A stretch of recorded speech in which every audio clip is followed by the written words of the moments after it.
Okay, the first example I'm going to show you is a pretty traditional butt join. Just pretend this is a ring for a monster. Here's that black flux. Yours is in your little metal container. I thinned mine out a little bit too much, but I'm just going to apply it right there where I need it. And then I'm going to use, for this one, I'll use Easy Solder.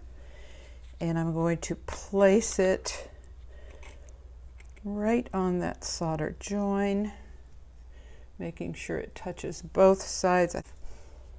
And with these, I like to get underneath the join so that I will sort of pull the solder through. So I'm going to go in. You'll see you don't really need to use a terrifically hot flame. This is a pretty small flame. And then I'm just going to go over it and kind of get that flux a little glassy, a little sticky, so that my little solder pieces don't start popping off of it. There you go. And then I'm going to get underneath it. So I'm just right underneath that. And my solder moved, so I'm going to get my pick and move that sucker back over to where it should be, if it'll let me.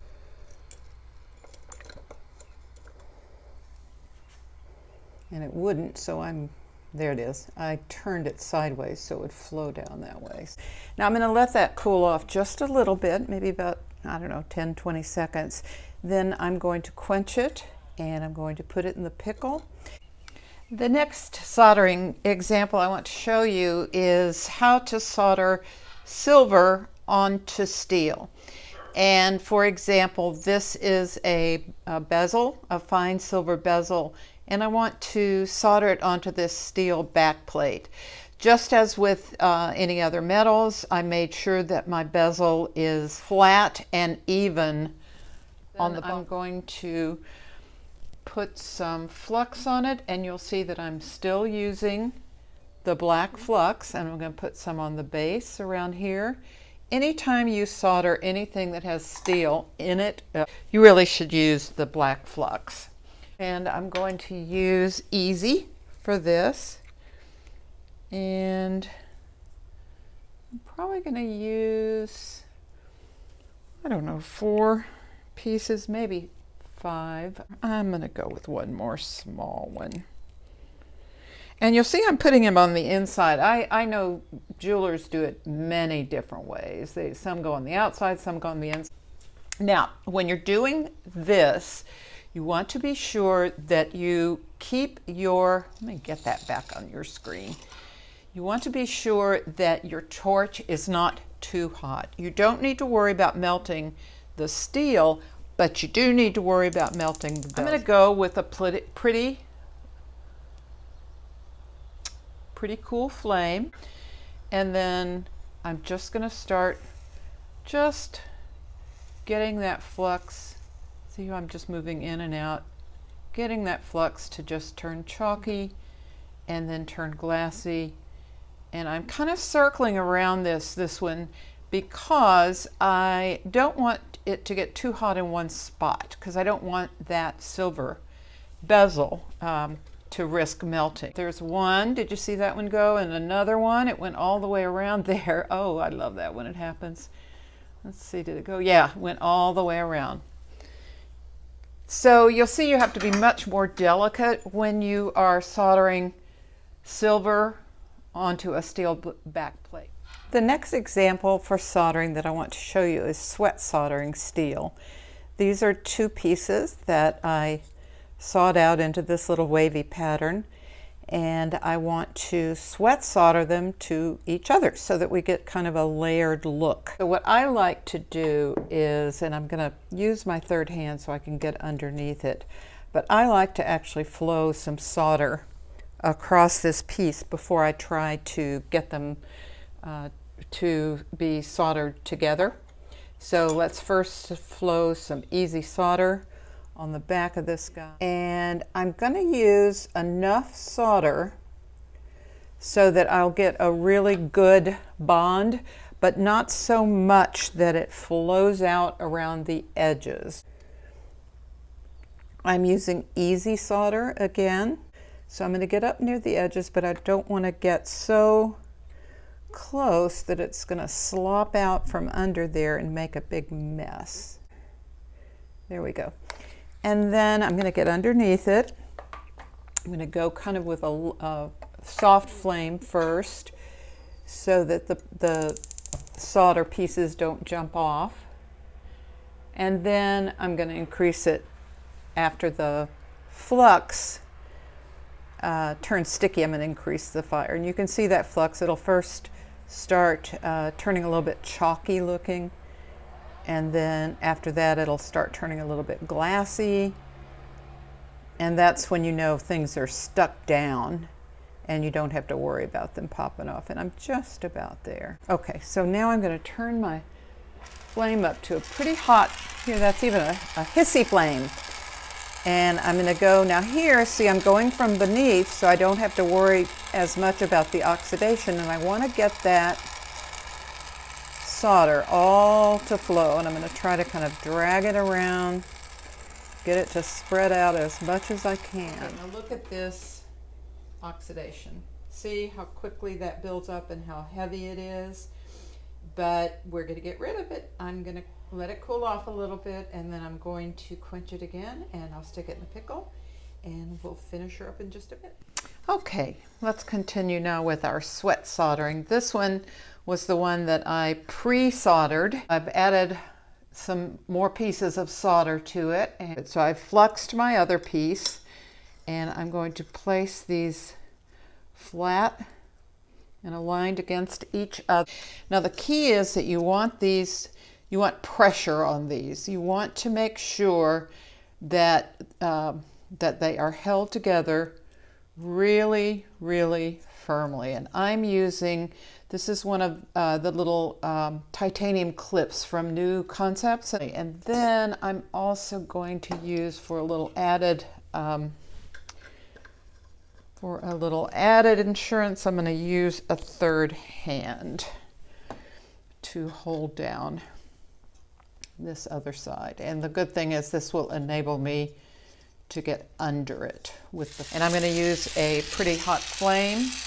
I'm going to start from underneath, and then let me grab my solder pick. I'm going to start from underneath, and you'll even be able to see the top layer probably turn red, which is what we want because we want both sheets to be pretty hot. And I'm going to hit it from the top a little bit to make sure that it really flows. There we go. There we go. That's what we're looking for. I think we're going to get a good join on that. And even though I think it's soldered pretty well, I'm going to hit it again from the top and just apply a little bit of pressure to make sure that we've got a really good connection here. So I'm just going to press this down. Press this down. We just want to make sure it's solid all over. Isn't it nice not to have to worry about the steel melting? Okay, so now I'm going to let that cool off just a little bit before I quench it and put it in the pickle. For the last soldering example with steel, I'm going to show you kind of a neat little trick for making hidden bales. Hidden bales, you know, using like a little jump ring on the back. This is just a rough shape that I've done. This is the back of it, and I want to put a loop on the back. I'm going to use just a hidden bale on this one, and I want it to go right there. So what I'm going to do, I have taken this piece of steel wire. I put it through the rolling mill. I think it was probably about a 16 gauge. Put it through the rolling mill, and I'm going to take, at the very tip, I'm going to take my flat nose pliers and just bend out a little leg, or I guess you could call it an arm, because it's going to go straight out, just like that. Then I'm going to go with my round pliers, and I wrapped that around until it met that little tab that we had bent previously. There we go, there you can see it. Then I'm going to trim this off right where they meet, right there. And so I end up with this little bail with a flat piece on it. And what I'm going to do then is set that flat piece, find some tweezers, set that flat piece right just like that. So let me put some flux on that and we'll see if we can get that to solder. And that little piece of solder is just resting right up next to it. As long as it's touching it, it should be fine. But I'm gonna get that flux till it turns chalky. Make sure my little ring doesn't fall over. And then I can get in really close and get that. There it goes. It's balled up and it melted. So there it goes. Okay, let's take a look at our soldering operations and see how they turned out now that they're all cleaned up. This was our first one. Pretty clean. Remember too that you will have to use, if you had used gold solder here, that would have been really beautiful if you were also using gold bamboo. But because I use silver solder, when I put the patina on, I'll need to add a little tiny bit of liver of sulfur or gossipa there to hide that solder joints. Let's see, the second one was our sweat solder, and that one turned out pretty nicely. Usually it takes 2 or 3 tries. And this one you can see it's a pretty tight fit. That turned out pretty nice. That would be a good, nice component in something. And then our bezel where we soldered silver to steel. I still need to clean up the solder on the inside, but we got a really good, nice, solid look. And see, very, very possible to solder silver to steel. And then finally, our little hidden bail turned out really nice on the back of that, and that could just be a chain going through the back. So that's it. One thing I want to remind you of is that you'll want to complete all soldering operations before you apply the bamboo, because once you've applied the foil to it, it's very difficult to solder without causing the foil to become detached. I think that's it for soldering. Have fun with it.